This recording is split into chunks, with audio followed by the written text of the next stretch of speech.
Baik,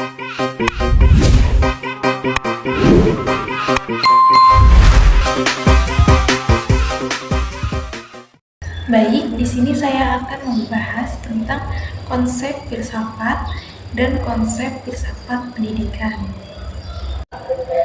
Konsep filsafat mencakup berbagai pemikiran dan teori tentang kehidupan eksistensi, pengetahuan moralitas, logika, dan lainnya. Filsafat pada dasarnya bertujuan untuk mencari pemahaman yang lebih dalam tentang dunia dan tempat kita di dalamnya.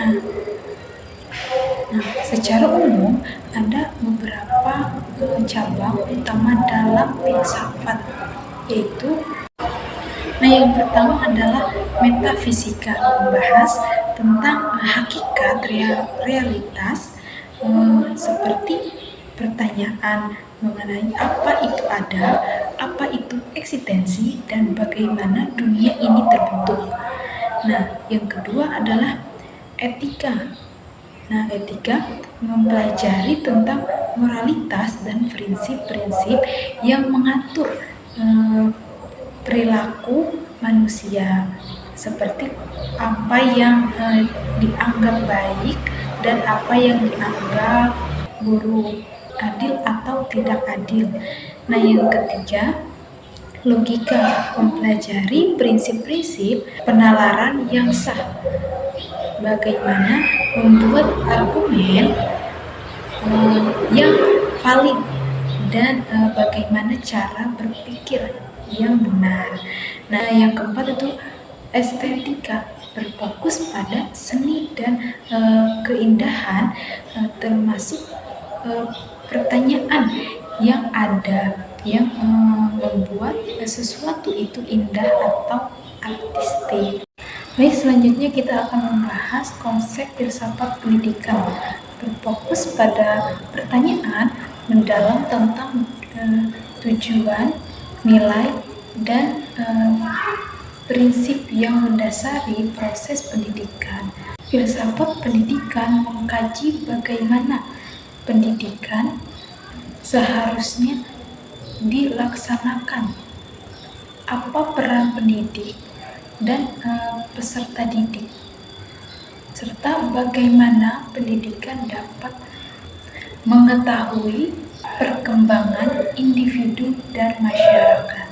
Nah, diantaranya yaitu tujuan pendidikan. Apa sih tujuan utama dari pendidikan? Nah, tujuan utama dari pendidikan adalah untuk membantu individu berkembang secara maksimal, baik dari segi intelektual, emosional, maupun sosial.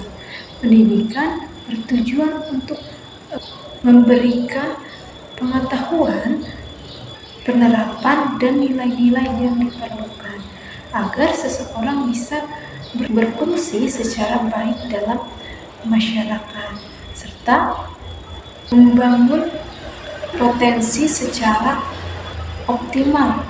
Nah, ini tidak hanya tentang mengenai mata pelajaran atau materi tertentu, tetapi juga tentang membentuk karakter, kemampuan berpikir kritis, dan tanggung jawab sosial.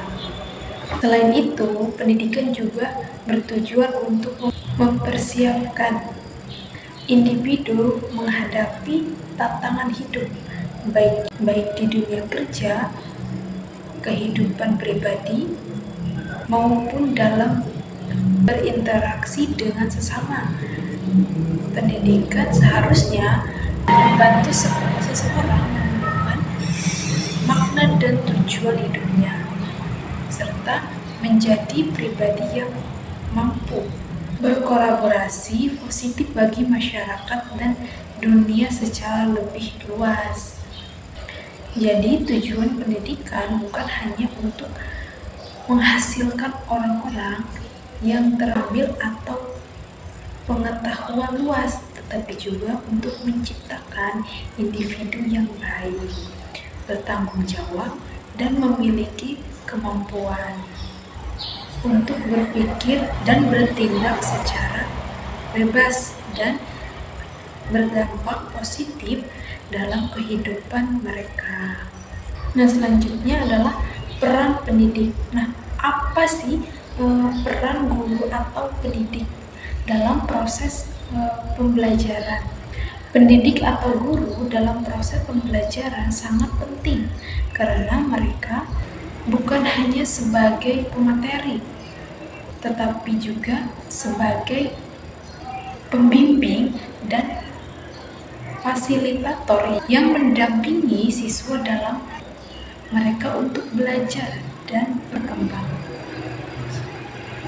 Secara umum, peran guru bisa dibagi menjadi beberapa aspek. Nah, yang pertama adalah dari pengetahuan dan keterampilan. Guru memberikan informasi dan pengajaran dasar pada siswa. Mereka mengajarkan materi pelajaran sesuai kurikulum. Maupun yang lebih penting adalah bagaimana mereka mengajarkan siswa untuk berpikir kritis dan kreatif dalam menghadapi pengetahuan tersebut. Nah, yang kedua adalah membimbing dan mentor. Selain menjelaskan materi, guru juga berperan sebagai pembimbing yang membantu siswa mengatasi tantangan belajar, memberikan arahan dalam mengembangkan diri, dan mendukung mereka dalam menemukan minat serta potensi mereka. Guru yang baik bisa memahami kebutuhan dan karakter siswa, serta memberikan dukungan yang sesuai.